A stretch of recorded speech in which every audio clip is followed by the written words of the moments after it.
I received an invitation to my own son's wedding in the mail like a stranger. Then he publicly humiliated me in front of all the guests, unaware that it would be the final straw. My name is Laura Collins, and this is the story of how I lost my son long before I realized it myself. It all began with that letter, a creamy envelope with gold embossing, tucked among utility bills on a cold March morning. My fingers trembled as I unfolded the heavy paper. Mr. and Mrs. David Collins invite you to share in the joy of their marriage. I read those lines 3 times before it sank in. My son was getting married, David, my only child, the one I'd sacrificed everything for, and I learned about it from a formal invitation. There was no excited phone call, "Mom, guess what?" No lunch together where he'd blush and share his plans, not even a quick text, just cold formality as if I were a distant relative remembered at the last minute. I sank into a chair at the kitchen table, still holding the invitation.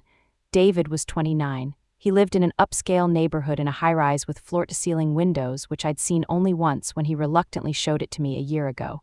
He worked at an IT firm, earning more in a month than I did in half a year processing insurance claims in a stuffy office. Victoria, his, was the picture of perfection, tall, graceful, with impeccable manners and expensive clothes. I'd met her only twice, once at a brunch where she checked her watch all evening, and once at Christmas when she surveyed my modest apartment like she was afraid to touch anything. The wedding was set for June 20 at the Magnolia Hills Country Club. Evening attire requested, read the fine print at the bottom. I own nothing suitable. My best dress, navy blue, bought on clearance 5 years ago for David's college graduation, wasn't going to cut it. That evening, I dialed his number. He answered on the 4th ring. "Hey, Mom," he said, his voice distant, distracted.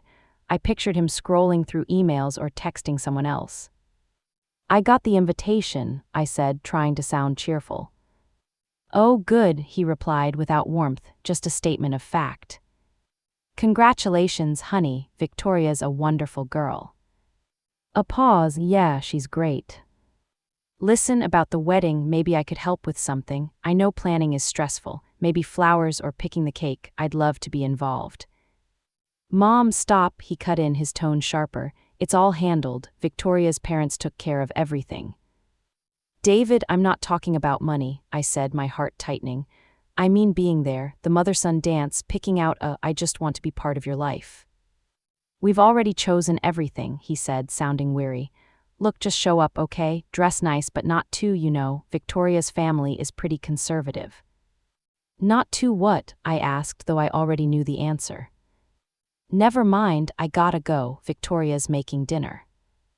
The line went dead. I was left alone with the invitation and a pain in my chest that was becoming all too familiar. After that call, I made a decision. If I was just a guest at my own son's wedding, I'd be a guest no one could be ashamed of.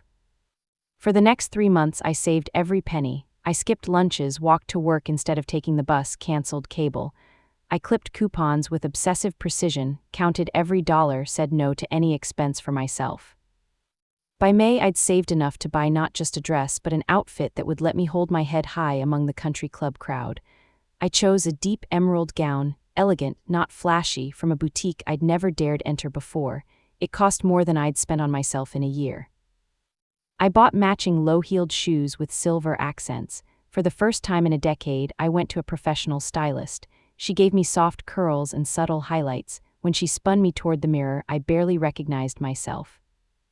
On the morning of the wedding, standing before my bathroom mirror, I touched the neckline of the dress and took a deep breath.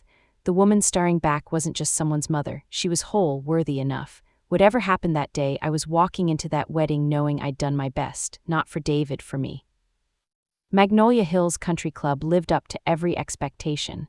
Perfectly manicured lawns, a shimmering lake in the distance, luxury cars lining the circular driveway, BMW, Mercedes, a few Teslas.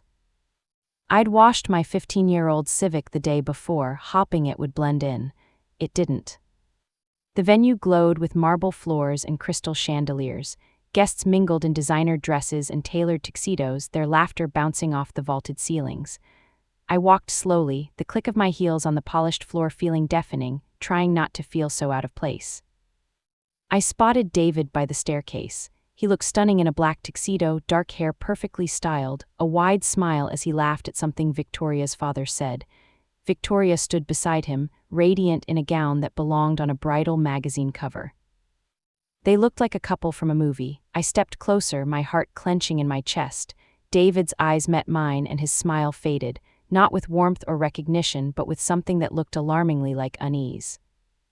"Mom," he said, his voice carefully neutral, "you made it." "You look so handsome," I said, reaching to adjust his bow tie as I'd done 100 times when he was little. He stepped back slightly, breaking contact. "Thanks, you look nice too." The pause before nice was long enough to sting. Victoria's father extended a hand. "You must be David's mother, Tom."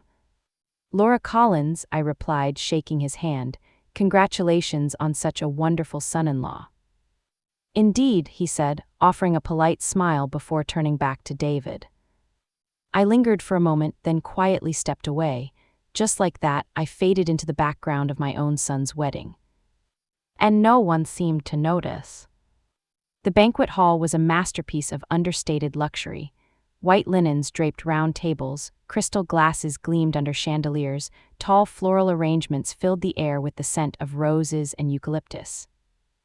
Each table had a place card. I found mine at table 9 in the far corner of the room, right by the swinging kitchen doors. The other guests at my table were strangers, an elderly woman with a hearing aid, a couple who looked uneasy in their formal wear, and a few empty chairs that stayed empty. We were clearly an afterthought. At the front of the hall sat the head table, David and Victoria in the center, surrounded by her family. Table 1 held the closest friends. Table 2 was reserved for David's college buddies and their spouses. Table 3 was for Victoria's sorority sisters. It was a seating chart of proximity to importance. I sat quietly, trying not to feel humiliated. A woman in her 60s approached, glancing around uncertainly. "Are you David's mother?" she asked with a kind smile. "I'm Victoria's cousin. Mind if I sit with you? I don't know anyone here." "Of course," I said, relieved to see a friendly face. She sat beside me and leaned in. "This is all very fancy, but not quite my world, you know." "I get it," I said, managing a small smile, "but it's David's big day, that's what matters." As the cocktail hour dragged on, I watched David work the room like a seasoned politician. He shook hands, shared laughs, posed for photos, making time for everyone but me. I told myself he'd come over soon, that he was just caught up in the moment, that the best was saved for last. But with each passing minute, an empty feeling grew inside me, slow, wide, and familiar. The same old ache of being forgotten by the one person you love most. Dinner began with practiced elegance. Waiters in crisp uniforms moved like clockwork, serving the head table first, then working through the hierarchy of tables 1 through 8. At our table, we waited patiently. Got her plate first, warm but edible, then the elderly woman, then the nervous couple, and then nothing. A young waiter approached me, flustered. "Sorry, ma'am, there was a mix-up in the kitchen. Your dish will be out in a few minutes." 20 minutes passed, then 30. Around us, other guests finished their meals, clinked glasses, laughed at inside jokes. I sat quietly in front of an empty place setting, my stomach growling, my pride shrinking by the minute. Finally, another waiter brought my plate. The salmon was cold, the asparagus wilted, the potatoes looked scraped from someone else's dish and left under a heat lamp. Glanced at it and whispered, "This is unacceptable." But I smiled and said, "It's fine, I'm just happy to be here." It was a lie, but one I was used to telling. I was halfway through the cold salmon when David's voice echoed through the hall. He stood, preparing for his thank you speech, but before addressing the guests, he leaned toward Victoria, loud enough for nearby tables to hear. "See, they finally got my mom some food," he said with a smirk. "She's used to eating whatever life leaves behind, she won't mind." I set down my fork. Victoria laughed, a high, cold sound. A few others joined in, following her lead. I set down my fork. My hands were steady, though something inside me cracked and split wide open. Looked horrified, did he just? "I'm fine," I said again, but the words tasted like ash. Because that joke was the truth, at least the truth of how he saw me. After dinner, the lights dimmed and the music grew louder. David and Victoria took the dance floor for their first dance, gliding together like a perfect movie couple. I watched from my corner, smiling politely, hands folded in my lap. My dress, my hair, my shoes, all chosen with care for a moment I thought would matter. Then came the parent dances. Victoria's father, Tom, twirled her with ease, his movements graceful and proud. Victoria's mother took David's hand next, swaying with him slowly, sentimentally. I waited, surely my son would come for me, surely he hadn't forgotten. I'd imagined this moment so many times. I'd even practiced a few steps in my tiny apartment, slow dancing alone to music from my phone, letting it fill the silence. But as the evening wore on, more family joined the dance, cousins, uncles, friends, all spinning and laughing under the golden lights. David didn't glance my way. No outstretched hand, no nod in my direction, no mother-son dance. He was too busy, too celebrated, too absorbed in a life he'd built, a life where I existed only on the fringes. And I finally understood. I wasn't invited to participate, I was only invited to witness, quietly from the shadows. Leaned over and whispered, "Are you okay, dear?" I looked at the laughter, the swirling dresses, the man who was once my little boy, now dancing through a life with no room for me. For the first time that evening, I felt absolute clarity. "I'm perfect," I said, and this time I meant it. I stood, smoothed my emerald dress one last time and walked toward the exit. No one noticed me leave, not David, not Victoria, not a single soul. At home, the silence felt different, like something had finally settled. I hung the emerald dress in the back of my closet, changed into jeans and a t-shirt, then sat at the kitchen table with my laptop. And I started writing. Not out of anger, not out of grief, but with a clarity I'd never known before. "David, I'm writing this while your wedding is still fresh in my mind, though I suspect the parts I'll remember will differ from the ones you choose to keep. Your comment last night about me being used to eating what life leaves behind wasn't just cruel, it was honest. And that honesty gave me something I didn't expect, perspective. You're right, David, I've spent years accepting scraps of time, scraps of attention, scraps of respect. I taught you without meaning to that it's okay to treat me as second-rate. I accepted crumbs and called it love. But no more. As of today, I'm ending all financial support. That includes the $800 monthly transfers you thought came from a trust fund. There is no trust fund. That was me, working overtime, skipping lunches, putting my own life on hold so you could build yours. I'm also canceling the credit card I opened in your name, the one you used for car repairs, flights, and vacations. And I'm selling the house, the one you assumed would someday be yours. It's worth about $420,000 at today's prices. I'll use that money to travel, to rest, to live. You once asked why I never. The truth is, I was too busy being your mother to be anything else. I poured everything I had into raising you, thinking one day you'd love me not just as a provider, but as a person. I was wrong. This isn't punishment, it's not revenge, it's me finally choosing myself. I hope your marriage brings you joy. I hope one day you understand the difference between being loved and being respected. You'll always be my son, but I'm no longer your safety net. Mom. I read the letter 3 times before hitting send at 4:23 a.m. No dramatic punctuation, no hidden messages, just the truth. By noon, David replied.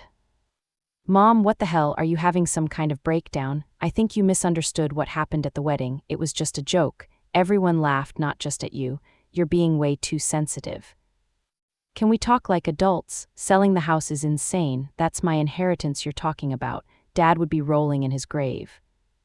Victoria thinks you might be having a midlife crisis. She knows a therapist who specializes in women your age. Let's talk Sunday, I'll come over. David. I didn't respond. By Friday, I changed my phone number. Saturday brought a second email, shorter and sharper. Mom, I've been calling for 2 days, pick up. We need to talk about this house before you do something stupid. I spoke to a lawyer. You can't just cut me out of my inheritance. Call me back. I forwarded it to my realtor with a brief note. Please expedite the listing. By Tuesday morning, the house was on the market. By Thursday, we had 2 offers. I accepted the higher 1135000 above asking, all cash, closing in 30 days. Sunday brought David's final message. You win, whatever point you're trying to prove, congrats. You've ruined our relationship and embarrassed me in front of Victoria's family. I hope it was worth it. Don't contact me again. I printed it and filed it in a folder labeled evidence, not for a courtroom, for memory. The closing was set for July 25. I put down deposits for a furnished apartment in Savannah and a month-long retreat in Vermont for the fall. For the first time in 30 years, I was making plans that didn't revolve around David's schedule, his needs, or his approval. The woman who raised him had done her job, and she was finally free to do something else, to live. Savannah was warm when I arrived, not just in temperature but in spirit. I rented a small apartment 4 blocks from the river on a quiet street where people still nodded hello. It wasn't glamorous, but it was mine. I took a part-time job at a local bookstore owned by a woman named, who hired me after a 10-minute conversation. You seem like someone who knows books are more than products, she said. She was right. I spent my days surrounded by stories. I spent my evenings walking along the water, eating simple meals, reading on a second-hand porch swing I bought at a yard sale for $20. 3 months passed without a word from David. No call, no letter, no sign. Then one Thursday afternoon in October handed me a note. Some guy called looking for you, said he's your son, sounded desperate. I folded the note and tucked it in my pocket. 2 days later, David showed up in person. He looked smaller, thinner, with dark circles under his eyes. His expensive shoes were scuffed. His voice cracked when he said my name. Please, he whispered, can we talk? I told him I got off work at 6:00. The next door closed at 7:00. He had 1 hour. That evening, I sat across from him as he stumbled through apologies. His words were careful, rehearsed. I miss you, he said. I miss the mom who believed in me. I did believe in you, I replied, but belief without boundaries isn't love, it's enabling. He asked how to fix it, how to start over. I told him he couldn't. Not because I hated him, but because I'd already moved on. He just hadn't noticed until the benefits stopped. As I walked away from that into the soft Savannah night, I didn't look back. I'd spent 30 years accepting scraps.